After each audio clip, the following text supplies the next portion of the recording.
Again IIT Roorkee ने इसी branch में 2025 में बहुत बढ़िया वाला क्वेश्चन पूछा है। ये भी क्वेश्चन दिखने में बड़ा है, बट यहाँ पे हमारे दो कैंडिडेट थे ना, रंगीला और रुस्तम, उन दोनों की अप्रोच जानेंगे। देखिए हमने जब जेड ट्रांसफॉर्म पढ़ाया आपको, है ना, जी सेंटर एप्लीकेशन पे जाइएगा, नेटवर्क थ्योरी का पूरा कोर्स है, वहां पर मैंने आपको बता रखा है कि पहले मैंने आपको ट्रेडिशनल तरीका बताया जेड पैरामीटर कैलकुलेट करने का, उसके बाद मैंने शॉर्टकट भी बताया।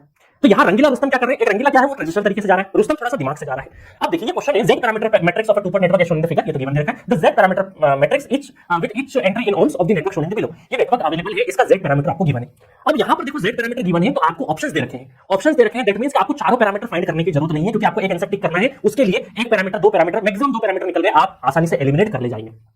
पहली चीज तो क्या हुआ, जैसे ये रंगीला ने क्वेश्चन देखा ना, तो आपके जैसा रंगीला बिल्कुल उतावला, अरे सर बहुत आसान दे दिया, ये तो डेरिवेशन सर ने करवाया है ना, डेरिवेशन ऐसे ही आपका। तो उसने क्या किया, बड़े आसानी से इसमें सोचा कि सर देखिए आपने सिखाया था किस तरीके से जेड पैरामीटर निकालना हो, तो ये बिल्कुल बिल्कुल एकदम आंखों में चमक आ गई रंगीला के कि बिल्कुल मैं तो सर बड़ी आसानी से उड़ा दूंगा इस क्वेश्चन को, 2 ओम 2 ओम 2 ओम 2 ओम ऐसा लिख देता हूं, और V2 और इधर से करंट I2 जा रहा है। सर आपने सिखाया था ट्रेडिशनल तरीके से कि भाई ये I1 करंट फ्लो कर रहा है, इधर I2 करंट फ्लो करेगा, एक करंट आप I3 फाइंड आउट कर लीजिएगा। तो यहाँ पर जैसे कि इक्वेशन बना लेंगे, V1 - 2I1 है ना, फिर यहाँ पे जा रहा है तो -2, जो जिस लूप का लिखा हुआ है वो सुप्रीम होता है ना, 2I1 प्लस माइनस इसका लिख रहे तो, और ये उल्टी दिशा से आ रहा है तो प्लस 2I3 = 0, तो इक्वेशन नंबर 1 हो गई सर। इसी तरीके से मैं इधर से इक्वेशन बना लूंगा, है ना, और एक इक्वेशन सर मैं I3 से लेके आ जाऊंगा, और I3 की value in terms of I1 I2 की टर्म में जो भी रहेगी, उस I3 की वैल्यू को तीसरे लूप में लगाऊंगा, तो I3 की वैल्यू को फिर मैं इन दोनों में पुट कर दूंगा, और वहां से sir V1 = Z11 I1 + Z12 I2 को कंपेयर करके मैं चारों पैरामीटर निकाल दूंगा। तो ये रंगीला का मेथड था। रंगीला थोड़ा सा उतावले में था, उसको अचानक से अपनी कॉपी दिखी, कॉपी में एक तरीका डेरिवेशन दिखा शुरुआत वाला, और उसने अचानक से सारा चीज अपनी धुन में करते गया। कोई चीज आसान लगती है तो हम टाइम वगैरह नहीं देखते हैं, चलते जाते हैं। तो इसने क्वेश्चन तो सॉल्व कर लिया, बट इसके चक्कर में क्या हुआ, इसने टाइम ज्यादा लगा दिया।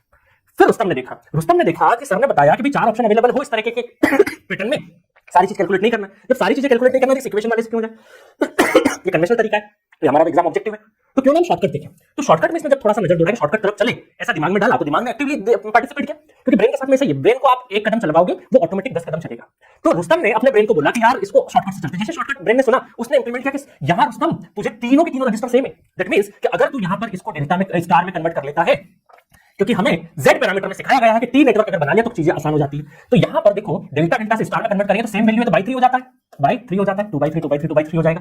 और आप ध्यान से देखो तो ये टी नेटवर्क पहले से 2 ओम था, और ये कुछ इस तरीके से बनेगा, तो मैं आपको बना के बता रहा हूं, अदरवाइज बनाने की भी जरूरत नहीं है। ये कितना है आपका 2/3, ये 2/3, और ये यहाँ पे 2/3 और 2 ओम, इस तरीके से बन गया, बिल्कुल बन गया। अब इसमें रुस्तम ने बोला कि सर ने शॉर्टकट सिखाया था कि इन दोनों को अगर मैं ऐड कर दूं तो ये कहलाते हैं Z11, एडिशन कर दिया मैंने सबका, और इन दोनों को ऐड कर दूंगा तो Z22 कहलाएगा। बट ये जो वैल्यू होती है डायरेक्टली Z12 = Z21, जो कि 2/3 रहेगी।